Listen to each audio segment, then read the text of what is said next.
Hello friends, आप सभी का स्वागत है आपके ही अपने यूट्यूब चैनल तुलसीदास एडुसर्व में। आप जानते हैं कि इस चैनल के माध्यम से बिहार बोर्ड मैट्रिक परीक्षार्थी क्लास 10th के सभी सब्जेक्ट की बेहतरीन रूप से तैयारी कराई जाती है। और मैं आज इस वीडियो में क्लास 10th के अर्थशास्त्र के पहला चैप्टर अर्थव्यवस्था एवं इसके विकास का इतिहास के महत्वपूर्ण ऑब्जेक्टिव क्वेश्चन कराने वाला हूँ, जो आपकी बिहार बोर्ड परीक्षा में हमेशा इस चैप्टर से प्रश्न पूछे जाते हैं। इसलिए फ्रेंड्स, वीडियो को शुरू से अंत तक जरूर देखें। इससे पहले आप मेरे चैनल पर नए हैं तो आप इस चैनल को सब्सक्राइब करें और साथ ही बेल आइकन को प्रेस करें, जिससे कि आपको सभी लेटेस्ट वीडियो का नोटिफिकेशन सबसे पहले मिल सके। फ्रेंड्स, एक बात और बता दूं, इस चैप्टर के नोट्स बुक के वीडियो नहीं देखे हैं तो मैं इस वीडियो का लिंक डिस्क्रिप्शन में दे दिया हूँ, आप वहाँ से देख सकते हैं। तो फ्रेंड, स्टार्ट करते हैं। और आपका पहला जो प्रश्न है, किस क्षेत्र को तृतीयक क्षेत्र कहा जाता है? आपको बताना है फ्रेंड कि किस क्षेत्र को तृतीयक क्षेत्र कहा जाता है। VVI क्वेश्चन है फ्रेंड। तो इस प्रश्न का राइट आंसर होगा ऑप्शन ए, सेवा क्षेत्र। ठीक है, सेवा क्षेत्र को ही तृतीयक क्षेत्र कहा जाता है। ठीक है, और आप ऑप्शन जो बी देख रहे हैं, कृषि क्षेत्र, कृषि क्षेत्र को प्राथमिक क्षेत्र कहा जाता है। ठीक है, ये भी जो क्वेश्चन है VVI है। और आप ऑप्शन जो सी देख रहे हैं, औद्योगिक क्षेत्र, ठीक है, औद्योगिक क्षेत्र को द्वितीयक क्षेत्र कहा जाता है। ठीक है, आपके बिहार बोर्ड मैट्रिक जो परीक्षा होता है उसमें ऐसे प्रश्न पूछ दिया जाता है कि तृतीयक क्षेत्र कहा जाता है, तो सेवा क्षेत्र को तृतीयक क्षेत्र कहा जाता है और कृषि क्षेत्र को प्राथमिक क्षेत्र कहा जाता है। ठीक है, औद्योगिक क्षेत्र को द्वितीयक क्षेत्र कहा जाता है। ठीक है, आप इसे याद रखेंगे। और आपका नेक्स्ट प्रश्न है, सामान्यतः किसी देश के विकास का स्तर किस आधार पर निर्धारित किया जाता है? इस प्रश्न का राइट आंसर होगा ऑप्शन डी, इनमें से सभी। ठीक है, यानी प्रति व्यक्ति आय, साक्षरता दर, स्वास्थ्य की स्थिति, ये जो तीनों जो आप देख रहे हैं, देश के विकास का स्तर जो है पर निर्धारित किया जाता है। ठीक है, यानी किसी देश का जो विकास का जो आधार का जो निर्धारित किया जाता है, ये तीनों के आधार पर किया जाता है, यानी प्रति व्यक्ति आय, साक्षरता दर और स्वास्थ्य की स्थिति। ठीक है, इसलिए इस प्रश्न का राइट आंसर होगा ऑप्शन डी। नेक्स्ट प्रश्न है फ्रेंड, आर्थिक संरचना का एक मुख्य अंग है। इस प्रश्न का राइट आंसर होगा ऑप्शन सी, यातायात एवं संचार। ठीक है, यातायात एवं संचार जो है आर्थिक संरचना की एक मुख्य अंग माना जाता है। ठीक है, यह भी जो क्वेश्चन VVI है, आप इसे याद रखेंगे। और नेक्स्ट प्रश्न है, एक अर्थव्यवस्था का सृजन होता है। आपको बताना है कि जो अर्थव्यवस्था का जो सृजन होता है वो किस आधार पर होता है या किससे होता है, आपको बताना है। ठीक है, तो इस प्रश्न का राइट आंसर होगा ऑप्शन डी, इनमें से सभी संसाधनों से। ठीक है, इस प्रश्न का राइट होगा इनमें से सभी संसाधनों से, यानी प्राकृतिक संसाधनों से, भौतिक संसाधनों से, मानवीय संसाधनों से, यानी अर्थात तीनों जो संसाधन से एक अर्थव्यवस्था का सृजन किया जाता है। यह भी जो क्वेश्चन है VVI प्रश्न है। ठीक है, आपका नेक्स्ट प्रश्न है, भारत की आर्थिक व्यवस्था है। इस प्रश्न का राइट आंसर होगा ऑप्शन सी, मिश्रित। ठीक है, जो भारत की जो आर्थिक व्यवस्था है वो किस प्रकार की व्यवस्था है, तो यह कि मिश्रित अर्थव्यवस्था है। ठीक है, यह भी जो क्वेश्चन है VVI है। और आपका फिर नेक्स्ट प्रश्न है, आर्थिक क्रियाओं का उद्देश्य होता है, यानी आपको बताना है कि जो आर्थिक क्रिया का क्या उद्देश्य होता है। ठीक है, आपसे पूछा गया, बताइए इसका आंसर क्या होगा। तो इस प्रश्न का राइट आंसर होगा ऑप्शन ए, जीविकोपार्जन। ठीक है, जीविकोपार्जन है आर्थिक क्रियाओं का एक उद्देश्य होता है। ठीक है, VVI क्वेश्चन है फ्रेंड। और आपका नेक्स्ट प्रश्न है, पशुपालन एवं मत्स्य पालन किस क्षेत्र का अंग है? इस प्रश्न का राइट आंसर होगा ऑप्शन ए, प्राथमिक क्षेत्र। ठीक है, पशुपालन एवं मत्स्य जो पालन है वो प्राथमिक क्षेत्र के अंतर्गत आता है। यह भी जो क्वेश्चन है वेरी वेरी इंपॉर्टेंट क्वेश्चन है। ठीक है फ्रेंड, आप इसे याद रखेंगे। आपका नेक्स्ट प्रश्न है, इनमें कौन से देश में मिश्रित अर्थव्यवस्था है, यानी आपसे पूछा गया है कि कौन से देश में मिश्रित अर्थव्यवस्था है। इस प्रश्न का राइट आंसर होगा ऑप्शन सी, भारत।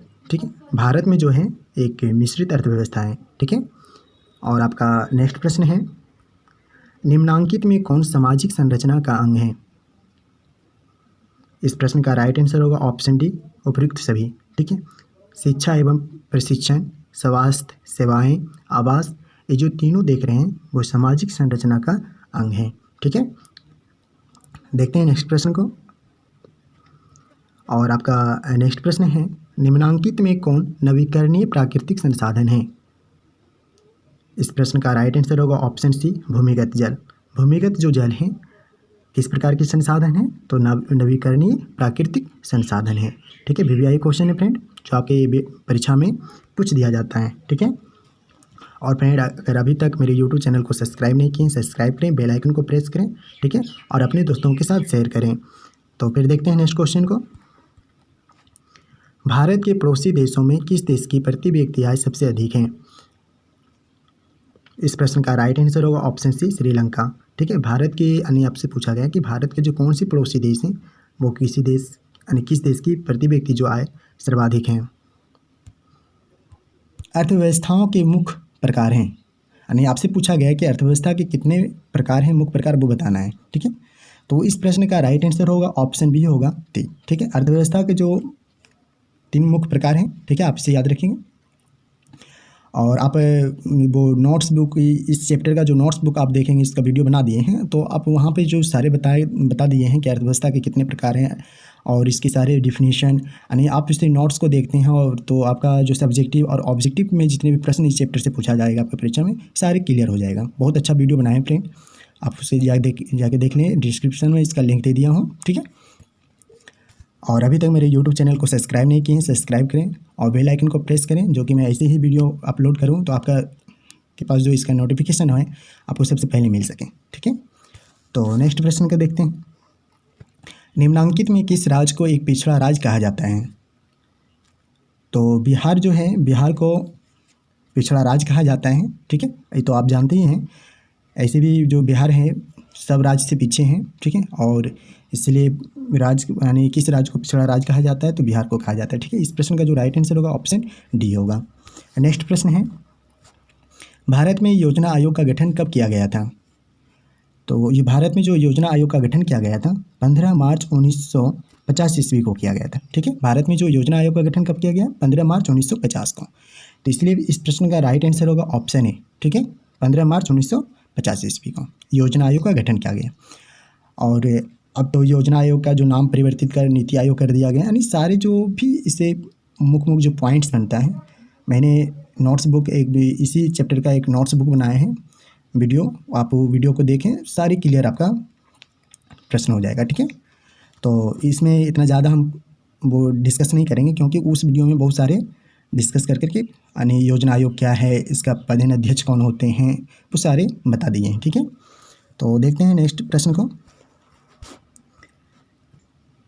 मानव विकास की दृष्टि से भारत के पड़ोसी देशों में किस देश की आर्थिक स्थिति इससे बेहतर है? ठीक है, तो इस प्रश्न का राइट आंसर होगा ऑप्शन डी, श्रीलंका। ठीक है, नेक्स्ट प्रश्न है, एक समाजवादी अर्थव्यवस्था में सर्वाधिक बल दिया जाता है, यानी समाजवादी जो अर्थव्यवस्था है वो इसमें जो सर्वाधिक जो बल दिया जाता है, किस पर बल दिया जाता है वो आपको बताना है। ठीक है, तो इस प्रश्न का राइट आंसर होगा ऑप्शन सी होगा। ठीक है, लोक कल्याण पर। ठीक है, जो समाजवादी जो अर्थव्यवस्था होते हैं वो लोक कल्याण पर सर्वाधिक बल दिया जाता है। ठीक है, आप इसे याद रखेंगे, वीवीआई क्वेश्चन है। नेक्स्ट प्रश्न है फ्रेंड आपका, निम्नलिखित में कौन मिश्रित अर्थव्यवस्था की विशेषताएं हैं? यानी आपको बताना है कि कौन जो मिश्रित जो अर्थव्यवस्था की विशेषताएं हैं वो आपको बताना है। ठीक है, तो इस प्रश्न का राइट आंसर होगा फ्रेंड ऑप्शन सी होगा, ए एवं बी दोनों, यानी निजी क्षेत्र सार्वजनिक क्षेत्र, ये जो दोनों क्षेत्र हैं वो मिश्रित अर्थव्यवस्था की विशेषताएं बताता है। ठीक है, और आपका नेक्स्ट प्रश्न है, आपसे पूछा गया है कि निम्नांकित में किस क्षेत्र को प्राथमिक क्षेत्र कहा जाता है? वीवीआई क्वेश्चन है फ्रेंड, आप बताइए इसका आंसर। तो कृषि जो क्षेत्र हैं, कृषि क्षेत्र को ही प्राथमिक क्षेत्र कहा जाता है। ठीक है, तो इस प्रश्न का जो राइट आंसर होगा ऑप्शन बी होगा, कृषि क्षेत्र। ठीक है, नेक्स्ट प्रश्न है, किस क्षेत्र को द्वितीयक क्षेत्र कहा जाता है? तो इस प्रश्न का जो राइट आंसर होगा ऑप्शन सी होगा, उद्योग। ठीक है, उद्योग को ही द्वितीयक क्षेत्र कहा जाता है। ठीक है, नेक्स्ट प्रश्न है फ्रेंड आपका, आर्थिक विकास के माप के लिए सबसे उपयुक्त सूचकांक है? आपको बताना है जो आर्थिक विकास के जो माप के लिए सबसे अच्छा जो सूचकांक है वो क्या है। ठीक है, तो इस प्रश्न का जो राइट आंसर होगा फ्रेंड ऑप्शन बी होगा, प्रति व्यक्ति आय। ठीक है, प्रति व्यक्ति जो आय है वो विकास के माप के लिए सबसे अच्छा सूचकांक माना जाता है। ठीक है, वीवीआई क्वेश्चन फ्रेंड, आप इसे याद रखेंगे। नेक्स्ट प्रश्न है, आर्थिक विकास का गैर आर्थिक कारक कौन है? इस प्रश्न का राइट आंसर होगा ऑप्शन बी, सामाजिक संस्थाएं। सामाजिक जो संस्थाएं हैं आर्थिक विकास का गैर आर्थिक कारक है। ठीक है, VBI क्वेश्चन है फ्रेंड, आप इसको याद रखें। नेक्स्ट प्रश्न है, निम्न को प्राथमिक क्षेत्र भी कहा जाता है, यानी आपको बताना है कि जो ऑप्शन में दिया गया है उसमें किसको प्राथमिक क्षेत्र कहा जाता है वो आपको बताना है। ठीक है, तो इस प्रश्न का जो राइट आंसर होगा ऑप्शन बी होगा कृषि क्षेत्र। कृषि जो क्षेत्र को प्राथमिक क्षेत्र कहा जाता है। ठीक है, आप इसे याद रखें। नेक्स्ट प्रश्न है, निम्नांकित में कौन से देश में एक मिश्रित अर्थव्यवस्था है? इस प्रश्न का राइट आंसर होगा ऑप्शन सी भारत। भारत में जो है एक किस प्रकार की अर्थव्यवस्था है? तो यह एक मिश्रित अर्थव्यवस्था है। VBI क्वेश्चन है फ्रेंड। नेक्स्ट प्रश्न को देखते हैं, अत्यधिक जनसंख्या वृद्धि से आर्थिक विकास की गति, यानी बताना है कि जब अत्यधिक जो जनसंख्या वृद्धि होगा तो आर्थिक विकास पर क्या प्रभाव पड़ेगा या आर्थिक विकास की गति क्या होगी। ठीक है, तो इस प्रश्न का जो राइट आंसर होगा ऑप्शन सी होगा मंद हो जाती है। जब अत्यधिक जो जनसंख्या वृद्धि होगी तो आर्थिक जो विकास है यानी वो आर्थिक जो डेवलपमेंट की जो गति होती है वो क्या हो जाती है? मंद हो जाती है, यानी वो धीमी हो जाती है। ठीक है, इस प्रश्न का राइट आंसर होगा ऑप्शन सी। VBI क्वेश्चन पर जितने भी देख रहे हैं आप, जितने भी ऑब्जेक्टिव प्रश्न कर रहे हैं वो सारे इंपॉर्टेंट हैं। ठीक है, आप इसे याद रखें और आप परीक्षा देने जाएं तो ऐसा लगे कि नहीं वो मेरा क्वेश्चन जो है पढ़ा हुआ है और आप यहाँ से क्वेश्चन को अटेम्प्ट करके आ सकते हैं। ठीक है, और अच्छे मार्क्स से आप अपने परीक्षा में ला सकते हैं। इसलिए इस वीडियो को देखें 1 से 2 बार। और इस YouTube चैनल पर हम ऐसे ही और भी वीडियो अपलोड करते रहता हूं और आपका जो अर्थशास्त्र के जितने भी चैप्टर के जो ऑब्जेक्टिव वीडियो हैं मैं इस YouTube चैनल के माध्यम से आपको प्रोवाइड कर दिया जाएगा प्रत्येक दिन। तो आप मेरे YouTube चैनल को सब्सक्राइब करें, जो कि जो भी मैं वीडियो डालूँ उसका जो नोटिफिकेशन है आपको सबसे पहले मिल सके और आप इस वीडियो को देख सकें। ठीक है, तो चलते हैं नेक्स्ट प्रश्न को देखते हैं। और आपका नेक्स्ट प्रश्न है, स्वतंत्रता प्राप्ति के बाद भारत का मुख्य आर्थिक उद्देश्य है। इस प्रश्न का राइट आंसर होगा ऑप्शन डी उपयुक्त सभी। ठीक है, स्वतंत्रता प्राप्ति के जो बाद भारत का जो मुख्य आर्थिक जो उद्देश्य है वो क्या है? तीव्र आर्थिक विकास, यानी वो तेज़ी से आर्थिक विकास हुआ, उत्पादक रोजगार सृजन, उत्पादक जो रोजगार जो सृजन इसमें बढ़ोतरी हुई, निर्धनता की निवारण। ठीक है, यानी गरीबी के निवारण, यानी उपयुक्त सभी। आपका नेक्स्ट प्रश्न है, निम्नांकित में कौन सा देश विकसित अर्थव्यवस्था का उदाहरण है? तो इस प्रश्न का राइट आंसर होगा ऑप्शन डी अमेरिका। अमेरिका जो एक ऐसे देश हैं जिसका विकसित जो अर्थव्यवस्था का उदाहरण, यानी कहने का मतलब ये फ्रेंड जो अमेरिका एक ऐसे देश हैं वहाँ पे जो विकसित देश हैं, यानी अर्थव्यवस्था का जो उदाहरण कहिए कि यानी किस अमेरिका में यानी किस देश में जो विकसित अर्थव्यवस्था का उदाहरण, तो अमेरिका में, यानी वहाँ पे जो देश है वो सभी देश से जो अमीर हैं, यानी वहाँ की जो आर्थिक जो व्यवस्था है बहुत अच्छा है। ठीक है, आपसे याद रखेंगे। ठीक है, और नेक्स्ट प्रश्न देखते हैं, नीति आयोग की स्थापना कब हुई? पहले फ्रेंड इससे पहले आपको बताए थे कि योजना आयोग की स्थापना कब हुई थी। ठीक है, और अब यहाँ आपसे जो पूछा गया फ्रेंड कि नीति आयोग की स्थापना कब हुई। ठीक है, यानी योजना आयोग का नाम परिवर्तित कर नीति आयोग कर दिया गया था। तो आपको बताना है कि नीति आयोग की स्थापना कब हुई। तो इस प्रश्न का राइट आंसर होगा ऑप्शन बी 1 जनवरी 2015। ठीक है, 1 जनवरी 2015 को नीति आयोग की स्थापना हुई, यानी योजना आयोग को नाम परिवर्तित कर नीति आयोग कर दिया गया। ठीक है, और नीति आयोग के जो प्रधान अध्यक्ष होते हैं वो भारत के प्रधानमंत्री होंगे, यानी जो वर्तमान में प्रधानमंत्री होंगे वही नीति आयोग के अध्यक्ष होंगे। लेकिन आपसे अगर अभी पूछा जाए कि वर्तमान में नीति आयोग के अध्यक्ष कौन है, तो अभी वर्तमान में भारत के जो प्रधानमंत्री है डॉक्टर कहते हैं नरेंद्र मोदी जो हैं, वही जो हैं भारत के वो नीति आयोग के प्रधान अध्यक्ष होंगे। ठीक है, आपका नेक्स्ट प्रश्न है, बिहार के प्रथम जो मुख्यमंत्री कौन है? ठीक है, आपके परीक्षा में भी पूछ दिया जाता है कि बिहार के प्रथम मुख्यमंत्री कौन है। ठीक है, तो इस प्रश्न का राइट आंसर होगा option A doctor Krishna Singh. ठीक है, डॉक्टर जो कृष्ण सिंह थे बिहार के प्रथम मुख्यमंत्री थे। VBI क्वेश्चन है फ्रेंड। आपका नेक्स्ट प्रश्न है, बिहार के प्रथम महिला मुख्यमंत्री कौन थी? आपको बताना है फ्रेंड कि जो बिहार की जो प्रथम महिला जो मुख्यमंत्री हैं वो कौन थी। तो इस प्रश्न का राइट आंसर होगा ऑप्शन ए श्रीमती राबड़ी देवी। श्रीमती जो राबड़ी देवी हैं बिहार के प्रथम महिला मुख्यमंत्री। ठीक है, और ये जो श्रीमती आप देख रहे हैं ऑप्शन डी में श्रीमती प्रतिभा सिंह पाटिल, श्रीमती जो प्रतिभा सिंह जो पाटिल थी भारत के प्रथम महिला राष्ट्रपति थी। ठीक है, VBI क्वेश्चन फ्रेंड, यह भी प्रश्न पूछ दिया जाता है आपकी बोर्ड परीक्षा में। ठीक है, और नेक्स्ट प्रश्न को देखते हैं और यह आखिरी प्रश्न है, किस देश का राष्ट्रीय आय कम होता है, यानी जिस देश का राष्ट्रीय आय कम होता है वो देश कहलाता है। यानी आपको बताना है कि जिस देश का राष्ट्रीय जो आय है वो कम होगा तो वो देश क्या कहलाएगा, यानी उस देश को क्या कहते हैं। ठीक है, इस प्रश्न का राइट आंसर होगा ऑप्शन सी, अर्थविकसित। ठीक है, जिस देश का राष्ट्रीय आय कम होगा उस देश को अर्थविकसित देश कहा जाता है।